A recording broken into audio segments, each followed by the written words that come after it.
Hi guys, आज हम आपसे हेयर फॉल की बात करेंगे।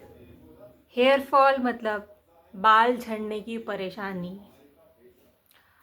जो हेयर्स हैं आपकी पर्सनालिटी में बहुत ही इम्पॉर्टेंट है। आपके फेस, पूरी पर्सनालिटी को बहुत उभर के लाते हैं। हेयर फॉल, बाल झड़ना, आज हम जानेंगे इसके कारण, इसके लक्षण और इसका उपचार होम्योपैथी के साथ कैसे किया जा सकता है। हेयर फॉल, तो आज हम ये जानेंगे कि हेयर फॉल के कारण क्या क्या हैं। हेयर फॉल जो है हेरिडिटरी भी हो सकता है मेल्स में। गंजापन, बालों का थिकनेस कम हो जाना, फीमेल्स में हार्मोनल इम्बैलेंस की वजह से, या फिर nutritional deficiency, iron deficiency, folic acid deficiency, vitamins की डेफिशिएंसी की वजह से आपको हेयर फॉल हो सकता है।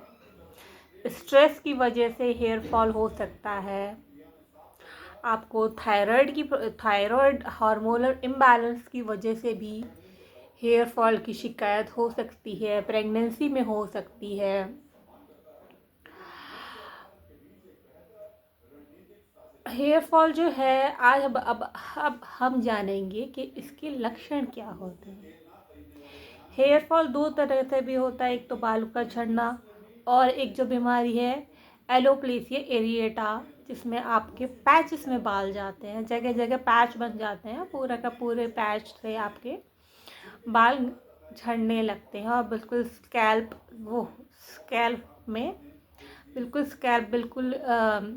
बिल्कुल भी हेयर नहीं होते। सर्कुलर एरिया में बाल जो है बिल्कुल चले जाते हैं। बालों में डैंड्रफ भी हो सकती है, बालों में इचिंग हो सकती है, और जो है बालों के अंदर आपका फंगल इन्फेक्शन भी हो सकता है। इसकी वजह से भी आपके बाल झड़ सकते हैं।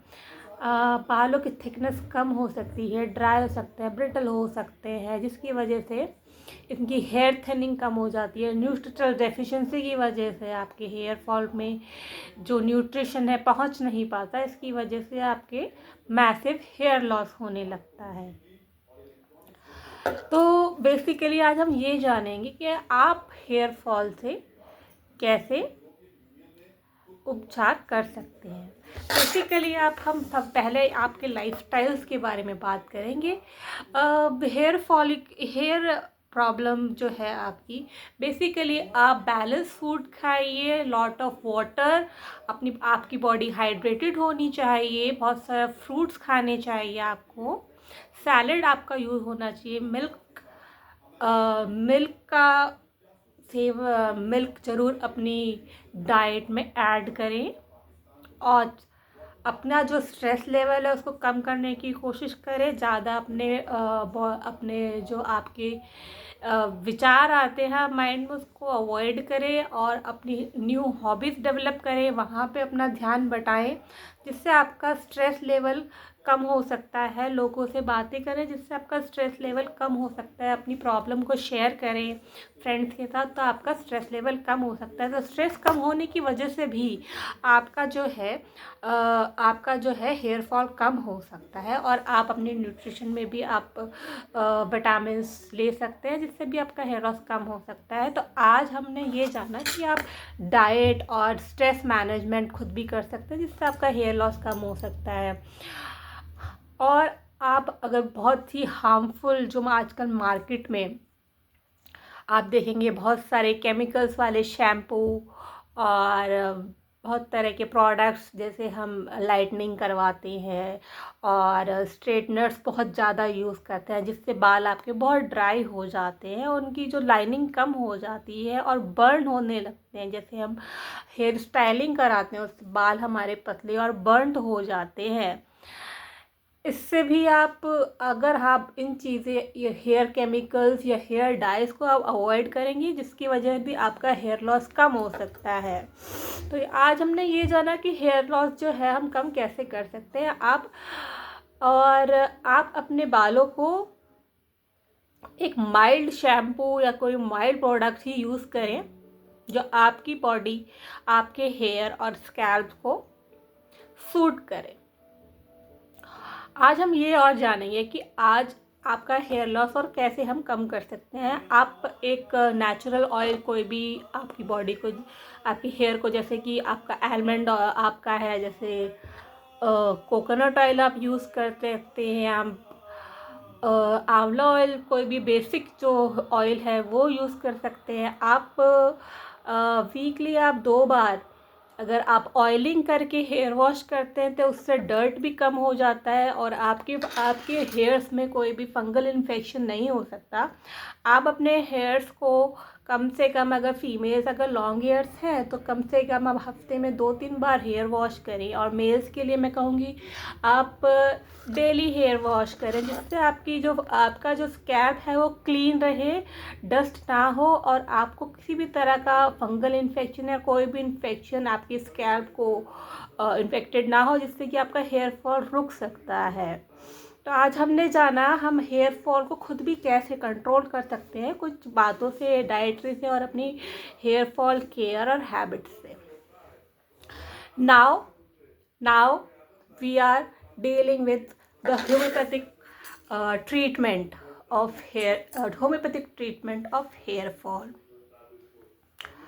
होम्योपैथी में आपका हेयर फॉल की बहुत सारी दवाइयाँ हैं जिससे आप ले सकते हैं, जिससे आपका हेयर फॉल वाकई में बहुत कम होगा। आपको जो मेडिसिन्स हैं वो किसी भी डॉक्टर की होम्योपैथिक कंसल्ट की परामर्श से ही लें। जो भी मैं दवाइयाँ बता रही हूँ उसका आप सेवन खुद से ना करें। होम्योपैथी में आपकी बहुत सारी जो हेयर फॉल की जो मेडिसिन है वो एक कॉज के ऊपर वर्क करती है कि किसी का हेयर फॉल कैसे हो सकता है। तो हेयर फॉल की मेडिसिन्स जो है, जैसे कि आर्निका मोंटाना है वो आप यूज़ कर सकते हैं, फ्लोरिक एसिड आप यूज़ कर सकते हैं, नाइट्राम्योर भी यूज़ कर सकते हैं, और फॉस्फोरिक एसिड और लाइकोपोडियम जो मैं आपको मेडिसिन्स बता रही हूँ ये आप हेयर फॉल में यूज़ कर सकते हैं। बट आप ये जो मेडिसिन्स है ये बेसिकली एक कॉज के ऊपर काम करती है। ये सारी मेडिसिन्स ज़रूरी नहीं आपको सूट करे, तो आप होम्योपैथिक ट्रीटमेंट मेरे से हेयर फॉल के लिए ले सकते हैं। मेरे से आप ऑनलाइन कंसल्टेशन भी ले सकते हैं हेयर फॉल के लिए। मेरा जो नंबर है वो है 8527170615। आपको हेयर फॉल में कोई भी परेशानी हो या आपको कोई भी होम्योपैथिक ट्रीटमेंट लेना हो तो आप मेरे से संपर्क कर सकते हैं, मेरे से वीडियो कंसल्टेशन भी ले सकते हैं, और मैं आपको मेडिसिन कहीं पे भी पहुंचा सकती हूँ इंडिया में। आप मेरे से अपॉइंटमेंट लें और हेयर फॉल की जो समस्या है उससे निदान पा सकते हैं और आपके हेयर फिर से इतनी ही थिकनेस से वापस आ सकते हैं। Thank you guys. That's all for today for hair fall and its treatment.